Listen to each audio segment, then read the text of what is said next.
Hi, welcome to my channel. All updates for you. First time channel க்கு வரவங்க மறக்காம subscribe பண்ணிக்கோங்க. இந்த வீடியோல மெட்ராஸ் யுனிவர்சிட்டி ஐடி அப்டேட் தான் பார்க்க போறோம். நேத்து போட்ட வீடியோல சில பேர் வந்து கமெண்ட் பண்ணிருந்தாங்க. மெட்ராஸ் யுனிவர்சிட்டி வந்து மூட போறாங்களா அந்த மாதிரி நியூஸ் வந்து ஸ்ப்ரெட் ஆயிட்டு இருக்குன்னு. சோ எனக்கு இத பத்தி எந்த இன்ஃபர்மேஷனுமே தெரியல. இப்போதான் நான் அத பத்தி ஒரு ஆர்டிகல் வந்து படிச்சிருந்தேன். சோ அந்த ஆர்டிகல்ல நிறைய டீடைல்ஸ் வந்து கொடுத்திருக்காங்க. சோ எதுக்கு வந்து மூட போறாங்களா இந்த மாதிரி क्वेश्चन மார்க் வருது அப்படின்றதுக்கு இந்த ஆர்டிகல்ல நிறைய டீடைல்ஸ் வந்து கொடுத்திருக்காங்க. சோ நான் அத ரீட் பண்றேன். இதுல இருந்து உங்களுக்கு நிறைய இன்ஃபர்மேஷன் வந்து புரியும்.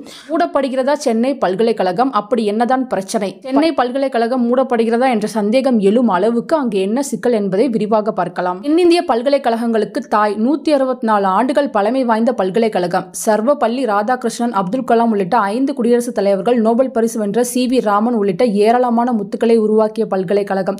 இவ்வளவு பெருமைகளை கொண்ட சென்னை பல்கலைக்கழகம் தான் தற்போது நிதி சிக்கலிலும் நிர்வாக குறைபாடுகளிலும் சிக்கி தவிக்கிறது. துணைவேந்தர் ஓய்வு பெற்று 6 மாதங்கள் ஆகிவிட்டன. புதிய துணைவேந்தர் இன்னும் தேர்வு செய்யப்படாமல் இருப்பதால் பல நிர்வாக சிக்கல் ஏற்பட்டுள்ளதாக பேராசிரியர்களை கூறுகின்றனர். சென்னை, திருவள்ளூர், காஞ்சிபுரம் ஆகிய 3 மாவட்ட கல்லூரிகளை நிர்வகிக்கும் இப்பல்கலைக்கழகத்தின் செயல்பாடுகளுக்கு ஒப்புதல் தர வேண்டிய சிண்டிகேட் குழு கூட்டம் நடந்து 7 மாதங்கள் ஆகிவிட்டதாக கூறப்படுகிறது. மாதத்திற்கு ஒருமுறை நடப்பதே வழக்கம். புதிய சிண்டிகேட் உறுப்பினர்களுக்கான தேர்தல் வழக்கத்திற்கு மாறாக சுயநிதி கல்லூரி பிரதிநிதிகளை அனுமதிக்காததால் 133 கல்லூரிகளில் 115 கல்லூரிகள் அத்தேர்தலை புறக்கணிப்பதாக அறிவித்துள்ளன. டிசம்பர் மாதம் நடத்தப்பட்ட செமஸ்டர் தேர்வு முடிவுகள் இன்னமும் வெளியிடப்படாமல் உள்ளது. கடந்த 5 செமஸ்டர்களுக்கான மதிப்பெண் சான்றிதழை மாணவர்களுக்கு வழங்கப்படாமல் உள்ளதால் உயர்கல்வி பயில முடியவில்லை குற்றச்சாட்டுகின்றனர் மாணவர்கள். விடைத்தாள் திருத்தும் ஆசிரியர்களுக்கு அஞ்சே நாளே ஊதியம் வழங்கப்படும் நிலையில் 2022ஆம் ஆண்டிலிருந்து அந்த ஊதியம் வழங்கப்படவில்லை என குற்றச்சாட்டு எழுந்துள்ளது.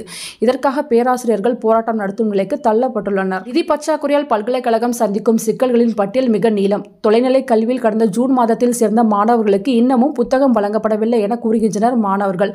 அரசு தரும் நிதிக்கான தணிக்கை வழங்கப்படாததால் நாளுக்கு நாள் பல்கலைக்கழகத்திற்கு ஒதுக்கப்படும் நிதி குறைந்துள்ளது. இதனால் பேராசிரியர்களுக்கு ஊதியம் வழங்குவதற்கே தவித்து வருகிறது பல்கலைக்கழகம் என்கின்றனர் பேராசிரியர்கள். முறையான பதில் அளிக்காததால் அண்மையில் வருமான வரித்துறை பல்கலைக்கழக வங்கி கணக்குகளை முடக்கியது.